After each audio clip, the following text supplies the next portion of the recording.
bringing your dreams into reality. Hi, everybody. It's Diane, and I have Raven Harris with me, this amazing woman who is so inspirational that just in short conversations with her, I came away with goosebumps like I have them now. That's how excited I am that she's on the show with us, taking her time as Storm Elsa starts heading her way. So, if everything works out perfectly as it did for my Florida friends, this show will come off flawlessly. So, Raven, thank you so much for joining us on the Someone Gets Me podcast. And I cannot wait to have everybody hear your wisdom and your graciousness. So thank you for showing up. Thank you. It is an honor to be on your platform, Diane. It's just so fun.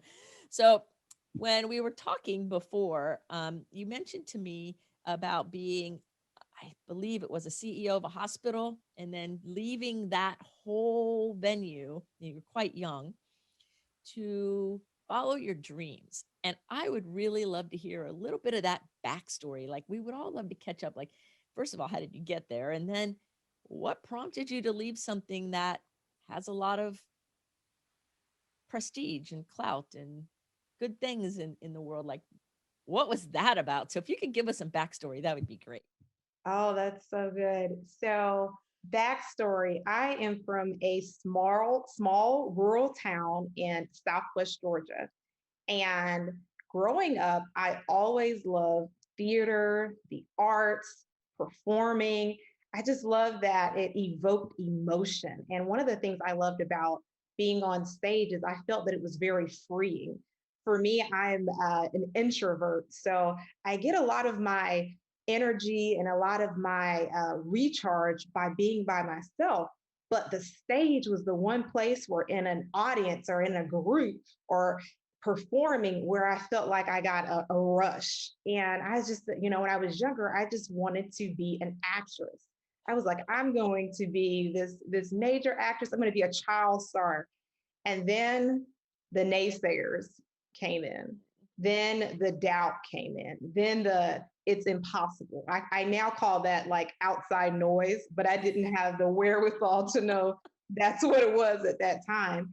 Right. And the dream kind of faded, and it just seemed like, that's all it was a dream, and something that would just always just only be in my thoughts and in my imagination.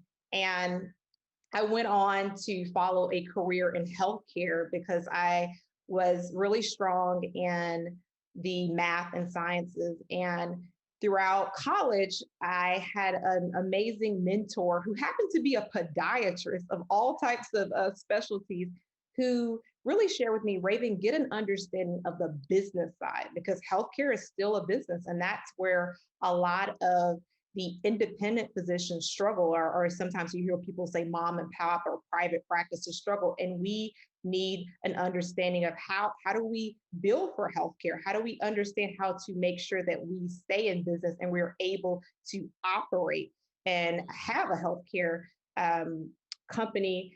And I ended up, after college, dropping the whole pre-med and going to get a master's in healthcare administration. And that really started my healthcare administration and healthcare management career trajectory. So fast forward to 2020, everyone's favorite year, right? Filled with so many stories and so many revelations. The first Monday in March, I became the interim CEO of a critical illness recovery hospital.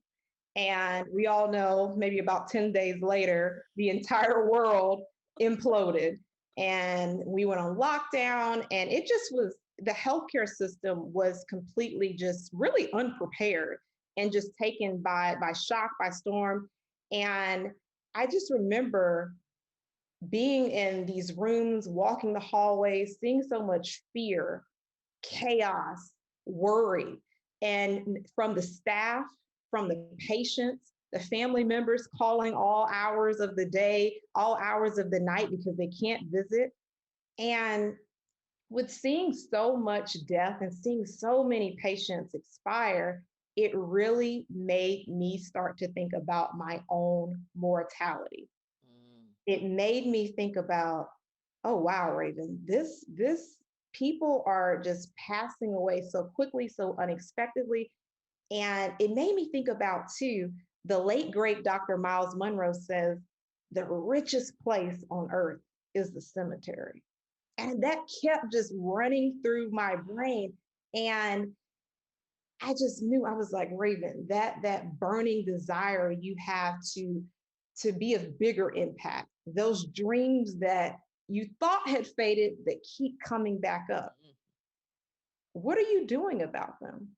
And as you're seeing all these people, their lives change instantly, what if it were you? What if you were lying in these beds and you had all those ideas, all that greatness, all those people you wanted to help impact and influence? They didn't get to hear your voice. They didn't get to be blessed by your gifts. And it bothered me. It bothered me and it ate at me. And I really had a point where, and it was a patient, I remember just being in their room, and it was because they were the same age as me and seeing them pass away. And it bothered me. It bothered me. And it got to the point where the end of 2020, I said, Raven, the time is now. And it was one of the most challenging decisions. And it was filled with fear. You know, people will say, oh, there's no fear. No, there was plenty of fear. Because as you mentioned, the prestige, the you work so hard to accomplish all of this before the age of 30. You know, the whole I've made it, success on paper. But I knew I had an inner tug that there was something bigger, there was something more. And I resigned. Oh my word. Hearing your story again, I'm like, oh my. So I always tell everybody, it's like so perfect. I tell all my clients, because I work with people to help them bring their vision into reality, which is very similar to the things that you're doing, right? And I love that you're working with young people because it's so important, right? And I always tell everybody, whatever your calling is, it just keeps knocking on the door. It keeps showing up like a bad penny. Like you can think you put that serving other people and all that away, but it doesn't go away. It just comes back and it just keeps coming back and tugging at your heartstrings until you finally say yes. And so you're telling that perfect story of like what all my clients go through is that same process of it just keeps coming back. I can't shake it. Well, because it's for you to do and nobody else. And you think about how many people are going to miss out. Mhm. Yep. That was another thing that kept coming to me of like, it's a service. It's a calling. It's a tug. And as you said, it won't go away. No, it doesn't go away. And it's so neat that you listened so young. You didn't wait, you didn't avoid your whole life and run away your whole life. And now you're 60 or 70 going, why didn't I answer the call? So, I'm really happy that you answered the call so young, but it's so true. It just keeps coming back, keeps coming back, coming back, coming back. And it will keep coming back if you keep trying to distract yourself. So thankfully you said yes in the face of all of this craziness in the world. And so it's terrifying, right? You said it was fearful to make that. Like, that's a huge leap. And so, how did you manage to not overthink your decision? Or if you were overthinking it, what did you do with the overthinking? Because, analysis paralysis can get us. So, how did you handle that temptation? Ooh. You know, I thought about that phrase, YOLO, you only live once. And another thing I thought about was I know that I'm doing meaningful work. I was doing very impactful and meaningful work in the role that I was in. And if if I heard wrong, if I was mistaken, I could always go back. That door would never close. But it's an internal thing of not living in what if. Like I have to pursue this. Even if I fail, I have to pursue this. And I really believe where there's vision, there's also provision. So I have a deep, deep understanding and knowing that I can't fail because what I'm doing, I know, as you mentioned, there's so many people that I meet that are 30s, 40s, 50s, 60s that say, oh, I wish I had the courage to do that. I wish I had the strength to do that. Or I've always wanted to do this, or I've always had that dream, but they didn't do it. And there's regret. And another thing is that because I was in a critical illness recovery hospital, there was a lot of end of life care. There was a lot of terminal patients. There was a lot of terminal weans where we remove all care. And the conversations you have with patients and the things that people talk about in those last hours, those last days, or when they see that it's the end, I was like, this can't be me. I can't. I think that I was given a gift of having a front row seat to seeing people cross over, so that when it's my time, I can say, you know what? I lived full and I died on empty. Oh, that's really powerful. So, what were some of the things that you heard people saying that really tugged on your heart that helped propel you forward? I would say having a great support system, and my parents saying that we'll support you with whatever decision you make.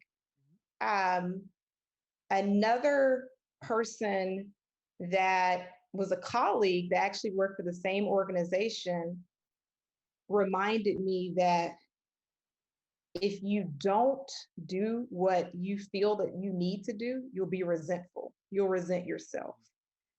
Um, and then also, too,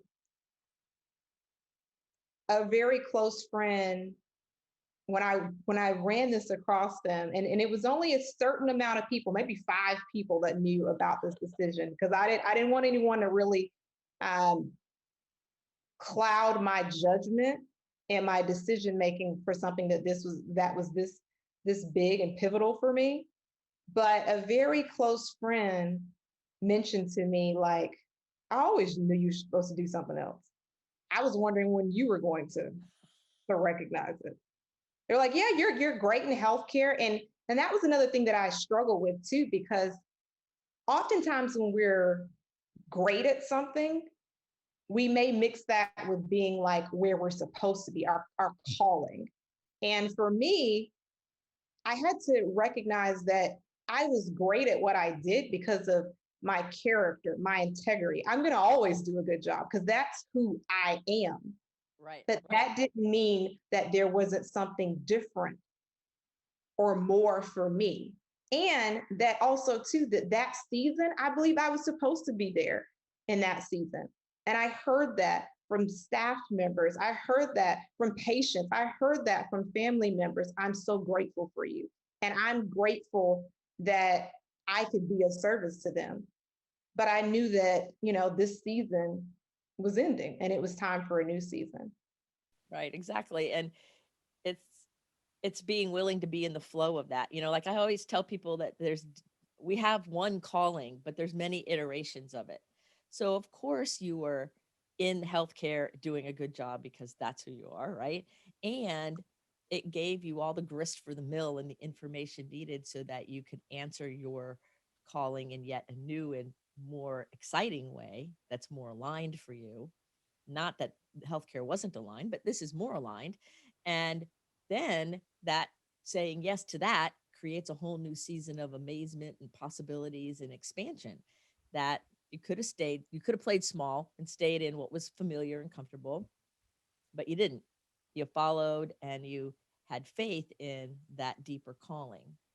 And And so, a thing that I'd like to add is to not discredit which season you're in and find the value in that season, because I've heard this quote before, it may be the thing that leads to the thing.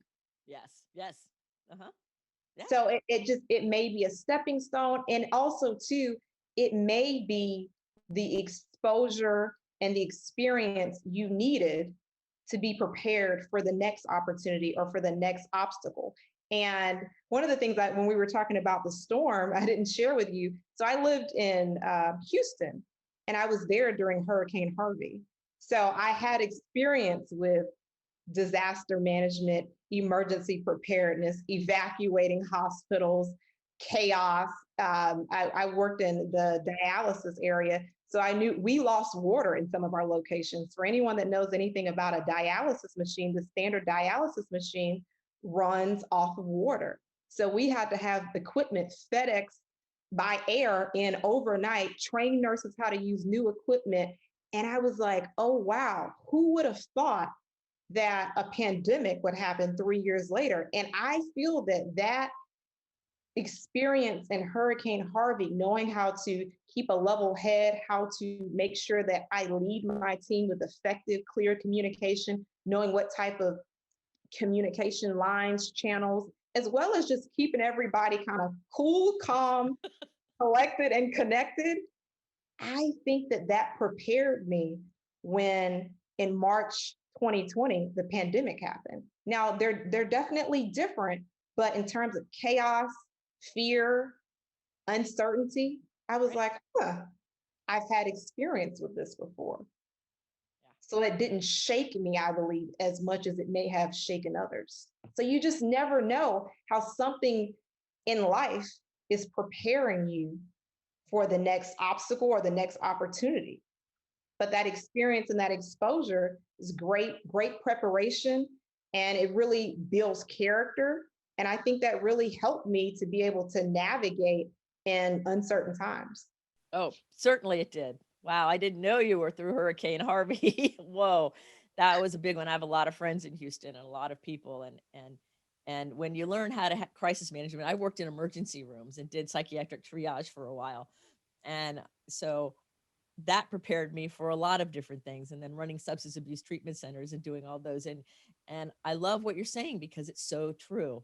If we pay attention to wherever we are, it's setting us up for whatever the next thing is, and to take the lessons and take the information with us moving forward is such a payoff, you know? And so you have a level head and you're able to lead these teams. And so I would love to have you share a little bit about how you maintain that level head. Like, what do you do for your own Raven stress management? Like, how does Raven handle this? You know, because you have a great presence, you can lead people through crises. And what I know about gifted people is that our stuff shows up a little bit later, like, you know, after we handle all the crises. So what do you do to take care of yourself in all of this? All that self care and that personal leadership.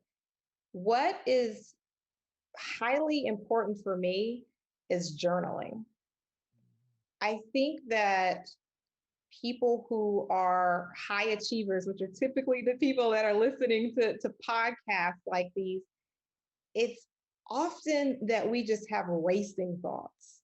You know, we want to save the world, we want to accomplish everything. It's like, what do you want? World peace, right? So, and you're just going a million miles per hour. And I've had to find a way to settle myself.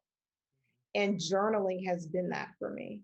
And putting it out on paper and just really, you know, better out than in, to really organize my thoughts. And then remind myself too, I'm big on quotes, and Marie Forleo says, everything is figure outable. You can figure this out. People have gotten through this before. And I've had to remind myself of that in very challenging and difficult situations. Hey, there's nothing new under the sun. Someone has experienced your exact same obstacle before. Success leaves clues. You can figure this out. You can find the right people, find the right resources, find the right books. Don't let this, you know, get to you that badly. But to really center myself, journaling as well as quiet time.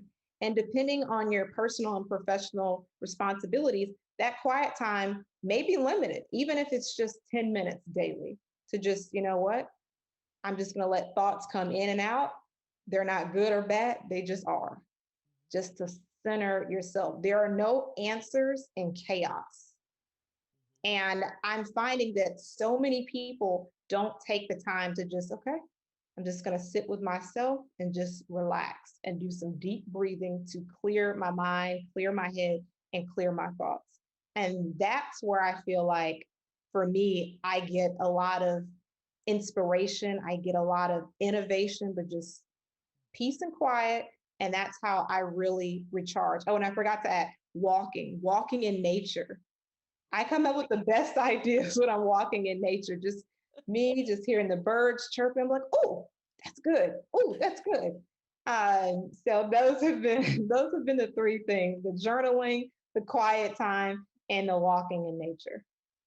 Oh my gosh, you just reminded me when you said that about the birds. There are so many times where I'm walking in nature or even I'm just sitting outside and hearing all the birds singing and all these ideas. It's almost like they come in on the songs of the birds sometimes. It's great. I love it. And I'm a big one for journaling too and quiet time. So it's like, oh yes, yes. When you're introverted like I am, and as introverts, it's important for us to recharge so that we can go do the things out there in the world, that are meant for us to do. I love it. I love it. So, what's the most memorable food you've ever eaten? So what comes to mind, this is so funny. We were on a vacation um, at the LA County Fair, and it's just a fluke that we even went to the LA County Fair. One of my friends texted me, she's like, do you know the fair is happening right now? I was like, no. And I was like, I haven't been to the fair in like forever. And I had a cinnamon roll. And this cinnamon roll was the moistest, sweetest. It was warm. It was big. I mean, I remember like me, my mom, and my dad, we all split. It was that big. And it just was like, I don't know, it was like heaven. It was perfect. The insides were all ooey gooey. The outside had a nice browning to it. It was just, it was so unexpected too. I was like, I'm eating cinnamon roll. I mean, but this one, oh, this one was like, it was like perfection. I was like, oh, this is good. And we still talk about it. This was about 4 or 5 years ago. And my family members, we bring that cinnamon roll up again. Don't know who was the vendor, don't know how to get it again, but it was amazing. Whoa. Oh my God. I can taste it just listening to you. And sometimes those are the most delightful things when you have no expectation for what it's going to be. And then you taste it and it's like, oh, this is like heaven here. Kevin. Oh my gosh, those are the best. That's why I ask that question a lot because I always hear the best stories around food. There's always good stories around food and all of that kind of thing. So you love working with young people so that they can bring their dreams into reality. As you say, attach reality to their dreams, which I love that phrase. So share a little bit about how you do that, what that why that even matters to you that you're helping young people attach reality to their dreams. What is that part about? Why it matters to me is because I wish I would have had someone really give me that nudge and say, hey, Raven, why are you doing this? Why are you pursuing this path? Um, what are the dreams you had in your formative years? What have you always wanted to do your life? Um, I think so many people, and you're seeing it more and more, and I call it people having that quarter life crisis or that 30-year-old crisis of like, what am I here for? What's my purpose? How many times do we hear that? You have so many books and movies and purpose coaches. People want to know why I'm here. And I believe it's already been shown to us if we will give ourselves permission to receive that. We often, and I'm speaking just so much from personal experience, as well as people that I've had the honor to work with and talk with, somewhere, somehow, someone told us that our dream was a long shot. It was impossible. It was too hard. It's a 1 in a million chance. So we let it die.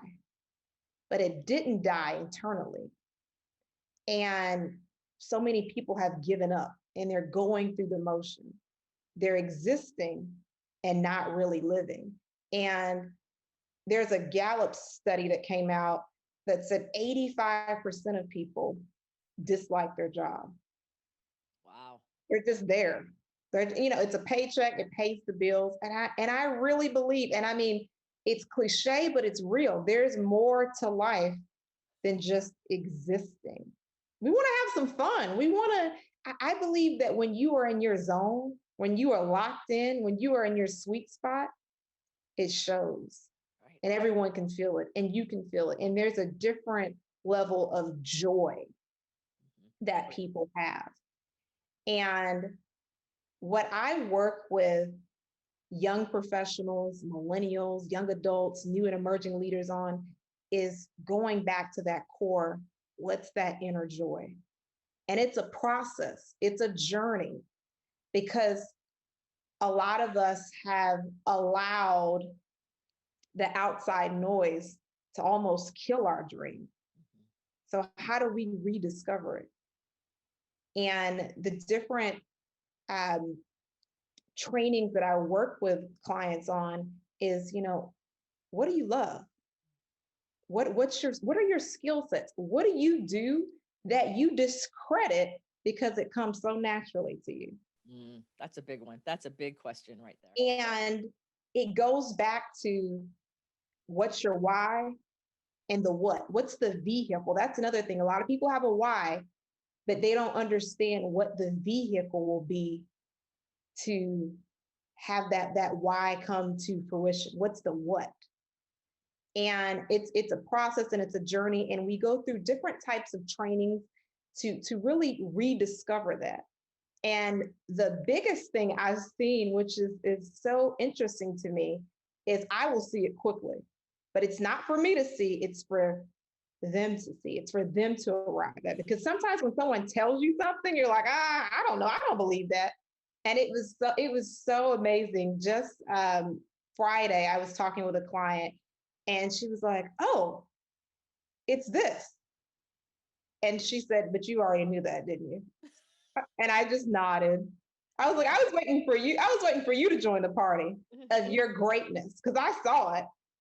But we have to give ourselves permission to see it for ourselves and to go after it. Like let's go. Like let's take action towards that. But that has been the most rewarding thing for me when people are like, oh, it's this. This is what I'm supposed to be doing. And I'm already good at it. I'm already great at it. It's something I already enjoy. But it came so, and this is my story too. It's something that I just was like, oh yeah, I talk in front of a crowd. I'm an uplifter, affirmer, encourager. I believe my superpower is seeing the greatness in others and then helping them see it. But I didn't even think anything of it. It was like, well, I've been doing that for Right. years. Yeah, so natural. Like, why do we would consider it? I love it.